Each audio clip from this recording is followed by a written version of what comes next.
Y vamos a dialogar con Juan Pablo Bojolaski, quien es doctor, investigador y además van a presentar un libro en la Universidad Nacional de Río Negro. Primero saludarte, Juan Pablo, ¿cómo estás? Buen día. Buen día, ¿cómo le va? Bueno, justamente comentanos con respecto a esta presentación de un libro que se va a estar realizando en la Universidad Nacional de Río Negro. Sí, el día jueves, bueno, de manera virtual vamos a estar presentando un libro que se titula Ciencias y Pandemia, una epistemología para los derechos humanos, y es un libro en el que expertos, expertas, académicas, tanto de ciencias naturales como de ciencias sociales, reflexionan sobre el abordaje científico que ha tenido la pandemia y cómo ha modelado también las políticas públicas para capear la pandemia, ¿no? Y uno de los principales hallazgos es que ha habido un abordaje muy estrecho, limitando una mirada a lo biomédico, donde se ha priorizado la sobrevivencia por sobre otras consideraciones de tipo social. Entonces, bueno, hay científicos, científicas de Argentina, de otros países, de CONICET, de organismos internacionales que hacen estos cruces, ¿no? Entre economía, sociología, epidemiología, comunicación, derechos humanos, etcétera. El panel va a ser a las 18, a las 18 horas, se va a transmitir panel de presentación y discusión del libro, se va a transmitir por el canal de YouTube de la Universidad Nacional de Río Negro y va a estar en el panel Pedro Can, que es el presidente de la Fundación Huésped y uno de los integrantes del comité de expertos y expertas que ha asesorado a Alberto Fernández durante la pandemia, Verónica Gómez, que es una de las juezas de la Corte Interamericana de Derechos Humanos, Mario Pecheni, el vicepresidente del CONICET, y Alicia Eli Yamin, que es la profesora de Ética y Salud Pública de la Facultad de Derecho de la Universidad de Harvard. Juan Pablo, la verdad que bueno, se puede observar que la pandemia trajo varias cosas, fue un antes y un después, y ha cambiado, ¿no? Varias situaciones, como bien se puede observar en este libro también, que tiene que ver con lo social, por supuesto con otros ámbitos, y es importante también hacer un análisis, ¿no? De lo que dejó la pandemia.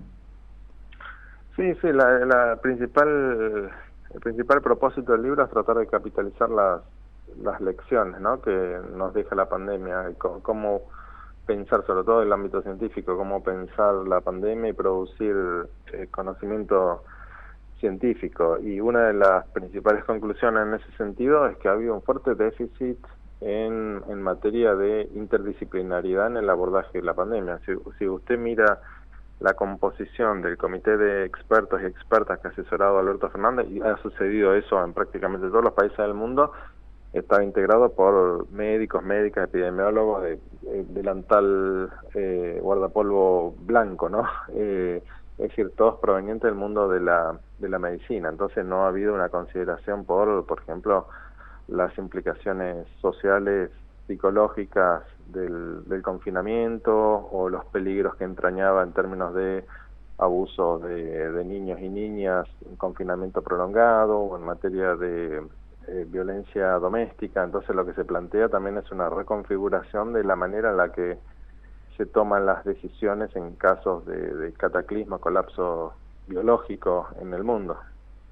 Juan Pablo, repetirnos nuevamente el día, el horario y si puede estar conectado cualquier ciudadano o hay un límite para aquellas personas que quieran participar. El panel se va a realizar el próximo jueves, este jueves 9 de junio a las 18 horas.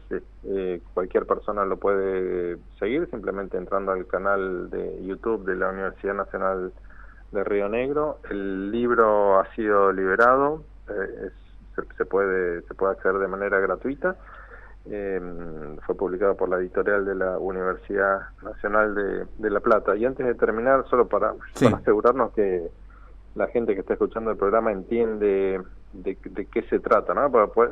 El libro, porque puede sonar un poco abstracto o teórico, pero tiene implicaciones bien prácticas. Sí.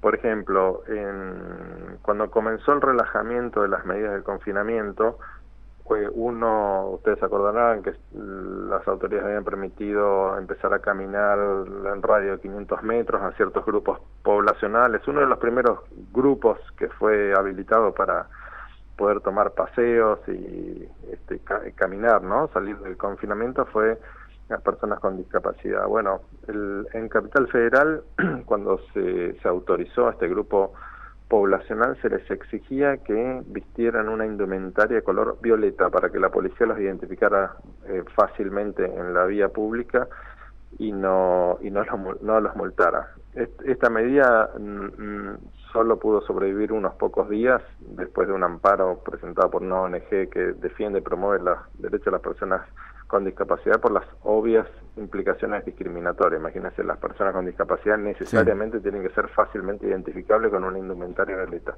Algo similar sucedió en Panamá cuando se habilitó a los varones a salir los días pares y a las mujeres los días impares.